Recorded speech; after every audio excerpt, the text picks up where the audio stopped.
Good evening, everyone, and welcome back to our channel.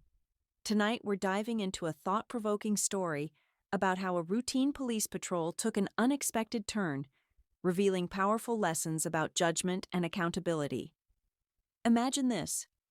A police officer confronts someone they think looks suspicious, only to discover they're standing face-to-face with the town's mayor.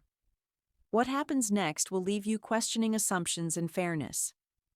Before we dive into this incredible story, make sure to like, share, and subscribe to our channel for more compelling tales that challenge perspectives.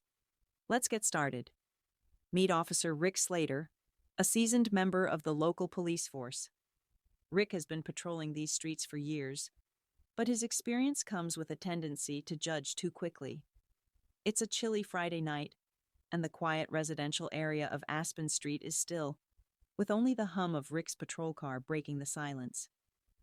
The streetlights cast long shadows as Rick slowly cruises through the neighborhood, his eyes scanning for anything out of the ordinary. Then he spots something, or rather, someone. A man walking alone on the sidewalk catches Rick's attention. The man is dressed in a plain blue jacket and carrying a lunchbox. To most, it might seem unremarkable, but to Rick, it's suspicious. Why would anyone be walking here so late? He mutters to himself. Rick slows his car, flips on his patrol lights, and decides to investigate further. What starts as a routine encounter quickly spirals into something much bigger. Officer Rick Slater pulls his patrol car to the curb, his headlights casting a glare onto the man walking alone. Stepping out of his vehicle, Rick grips his flashlight tightly and approaches with a sharp tone. "Hey, you! What are you doing out here? Let me see your ID," he barks, his hand hovering near his holster. The man stops, his expression calm but firm. "I'm just walking home from work," he says evenly, reaching into his pocket to pull out his wallet. "My name is Daniel Carter. I work the night shift at Rivertown Steel, just a few blocks away." Rick snatches the ID and glances at it briefly, barely registering the details. His mind is already made up. "Night shift, huh?" he mutters under his breath, his suspicion outweighing reason. Instead of confirming Daniel's story, Rick radios for backup. "I've got a suspicious man on Aspen Street. Might be linked to recent burglaries," he says. Without verifying a single word, Rick's assumptions take over, escalating what could have been a simple interaction into a full-scale confrontation. Within minutes, backup arrives. Officers Megan Hayes and Troy Cooper step out of their patrol car, their curious eyes darting between Rick and the man standing calmly by the curb. Megan, a younger officer known for her thoughtful approach, walks up to Rick. "What's the situation?" she asks. Rick waves dismissively. "Caught this guy sneaking around. Says he's coming from work, but I don't buy it," he says, handing Megan the ID. Megan approaches the man, her tone measured and professional. "Sir, do you have anything else to verify your identity?" she asks. The man pulls out another card from his wallet and hands it to her. Megan's eyes widen as she reads the card, her demeanor shifting instantly. She steps back to whisper to Officer Cooper, and both exchange a serious look. "Rick," Megan calls out, motioning him over. "I think you should take a look at this." Rick groans but walks over, snatching the card from her hand. As he reads it, his face turns pale. The card reads, "Daniel Carter, Mayor of Rivertown." Rick stammers, struggling to process what he's just learned. "You're the mayor?" he whispers. The man nods. "That's correct. I've been the mayor for 4 years, and I often walk home after my shift at Rivertown Steel. Apparently that's suspicious enough to warrant backup," he says, his voice calm but cutting. Rick's embarrassment is palpable. His assumptions, fueled by prejudice, have led to a moment he'll never forget. As the truth sinks in, Daniel Carter, the mayor of Rivertown, stands tall, facing Officer Rick Slater with a quiet intensity. He takes a moment to let the reality of the situation settle in before speaking. "Officer Slater," he begins, his voice steady but filled with weight. You didn't even bother to check my story before calling for backup. You decided to act based on assumptions. What exactly was it that made me suspicious in your eyes?" Rick's mouth opens and closes, struggling to find words, but Daniel presses on. "Was it my presence here in this neighborhood? Or maybe it was the way I look. It's clear you didn't see a resident or a mayor. You saw someone who didn't belong." Daniel takes a step forward, his gaze unwavering. "You didn't take the time to understand the situation. Instead, you decided I was a threat just because of how I appeared. That's not just bad judgment, it's prejudice. And this isn't just about me. This is about how we all judge others based on assumptions and biases." Megan Hayes and Troy Cooper stand quietly in the background, their professionalism evident as they allow Daniel to speak. Megan, though visibly uncomfortable with the tension, steps forward to support the mayor's point.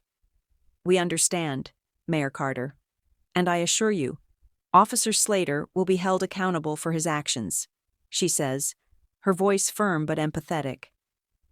Troy Cooper, who's remained silent until now, nods in agreement. "This isn't how we operate. We should always approach situations with fairness and respect, regardless of who we're dealing with." Daniel turns to them, his voice calm but authoritative. "Thank you, Officers Hayes and Cooper. This is about more than just following protocol. It's about leadership. As the mayor, I'm accountable to the people of this town, and I take that responsibility seriously. But tonight, Officer Slater, you've shown what can happen when someone in a position of authority lacks accountability. I'm not angry, but I won't stand by and let this go unaddressed."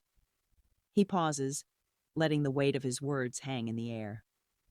"I expect a full report on my desk by morning, and I hope that this serves as a reminder that leadership is about more than making decisions. It's about making the right ones, especially when it comes to how we treat each other." Rick, visibly shaken and humbled, avoids eye contact, his hands clenched at his sides. The silence that follows is deafening. Daniel's words have cut through the tension like a knife, and for once, Rick feels the weight of the consequences of his actions. The next morning, Rick finds himself in Captain Julia Banks's office, the air thick with tension. Julia is known for her no-nonsense approach, and Rick knows he's about to face the consequences of his actions. She gestures for him to sit, her stern gaze never leaving him. "I've received a call from Mayor Carter," she begins, her voice calm but firm. "He gave me a detailed account of what happened last night. Care to explain yourself, Officer Slater?" Rick shifts uncomfortably in his chair, his mind racing. "It was a mistake, Captain," he mutters, trying to explain. "I thought he was suspicious." Julia cuts him off, raising a hand to silence him. "A mistake? A mistake is not verifying someone's story before escalating the situation. What you did last night was act based on assumptions and prejudice. I've had multiple complaints about your behavior before, Rick, and this is the last straw." She leans forward, her eyes piercing.